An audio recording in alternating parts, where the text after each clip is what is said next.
How to customize contact-specific ringtones using Zedge. First of all, open the Zedge app and go to the Ringtones tab at the bottom of the screen.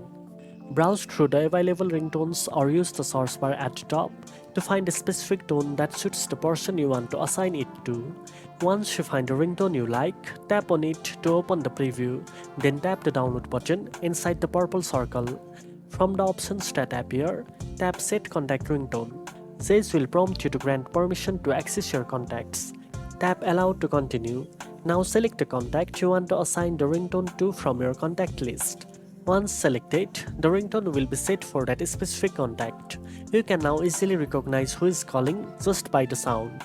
If you ever want to change or remove it, just repeat the same steps and choose a different tone or revert to the default. Now you know how to customize contact-specific ringtones using Zedge. If you found this video helpful, don't forget to like, share and subscribe for more tech tips. Thanks for watching and I'll see you in the next one.